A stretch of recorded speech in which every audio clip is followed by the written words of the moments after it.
Dalam tinggal tenang terletak kekuatan kita. Keluaran 2 ayat 3. Tetapi ia tidak dapat menyembunyikannya lebih lama lagi. Sebab itu diambilnya sebuah peti pandan, dipakalnya dengan gala-gala dan tel. Diletakkannya bayi itu di dalamnya, dan ditaruhnya peti itu di tengah-tengah teberau, di tepi sungai Nil.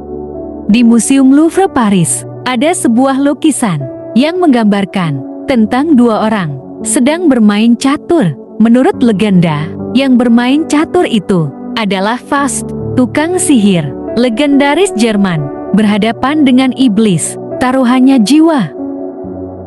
Di lukisan itu, tergambar jelas bahwa posisi bidak Faust sudah sangat terjepit. Dia akan kalah, tidak bisa lagi kemana-mana. Iblis sangat gembira, sedangkan Faust tertunduk hilang harapan. Suatu hari, seorang master catur yang ternama mengunjungi galeri tersebut dan mempelajari lukisan itu dengan seksama. Tiba-tiba ia mengejutkan semua orang di sekelilingnya dengan teriakan yang penuh kegembiraan, "Ini tipuan! Ini tipuan! Raja dan kuda masih bisa melangkah. Masih ada kesempatan untuk menang." Jadi, saking tertekannya Faust, dia jadi kehilangan semangat dan kemampuan untuk melihat bahwa sesungguhnya masih ada jalan.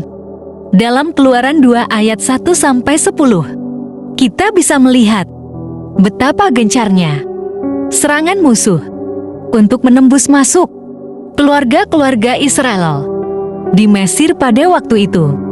Tujuan mereka satu, menemukan bayi laki-laki dan membunuhnya. Bayangkan saja, bila kita hidup di zaman itu, pasti tertekan, pasti bergumul luar biasa. Namun ada seorang ibu yang ternyata berhasil menyelamatkan bayinya. Bayi itu adalah Musa.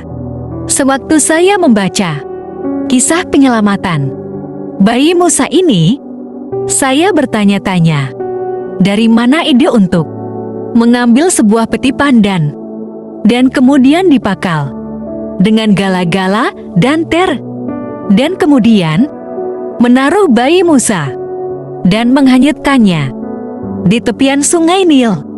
Tidak hanya itu, putri Firaun menemukan dan mengangkat bayi itu. Lalu kakak anak itu menanyakan apakah putri memerlukan seorang inang penyusu, dan dipanggilnya lah ibu sang bayi. Ibu itu tidak saja telah berhasil menyelamatkan bayinya, ia bisa menyusui bayinya dan bahkan dibayar untuk itu. Sebuah ide yang sangat brilian. Bagaimana bisa diantara sekian banyak ibu-ibu, hanya dia yang terpikirkan sebuah skenario penyelamatan. Meskipun ia tahu ia ada di posisi lemah, ia tidak punya kekuatan apa-apa. Akan tetapi, dengan segenap kekuatan yang ada, ia berjuang melawan tekanan dan memperjuangkan kehidupan bayinya. Ada kuasa dan ada kekuatan di balik penenangan diri. Kadang-kadang, bukankah itu masalah kita? Solusinya sebenarnya ada. Jalannya sebenarnya bukan jalan buntu, akan tetapi ketidaktenangan kita yang kadang-kadang membuat kita tidak bisa melihat bahwa masih ada jalan. Firman Tuhan berkata dalam Yesaya 30 ayat 15b, dalam tinggal tenang dan percaya terletak kekuatanmu. Hari ini, apakah kita juga merasakan tekanan atau pergumulan dalam hidup kita? Siapa yang bilang tidak? Setiap kita pasti punya. Pertanyaannya adalah, sudahkah kita menemukan cara untuk menenangkan hati dan pikiran kita dalam menghadapi tekanan atas pergumulan kita? Beberapa orang mencari ketenangan dengan jalan kesunyian, meditasi, menyendiri, memancing, melukis.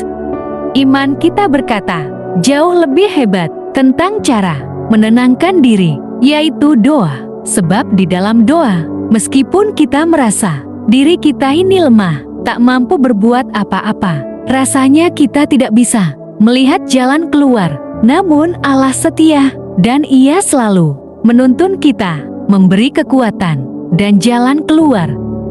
Janganlah hendaknya kamu khawatir tentang apapun juga, tetapi nyatakanlah dalam segala hal keinginanmu kepada Allah dalam doa dan permohonan dengan ucapan syukur. Damai sejahtera Allah yang melampaui segala akal akan memelihara hati dan pikiranmu dalam Kristus Yesus. Filipi 4 ayat 6 dan 7. Tinggal tenanglah di dalam doa. Semoga Tuhan Yesus memberkati.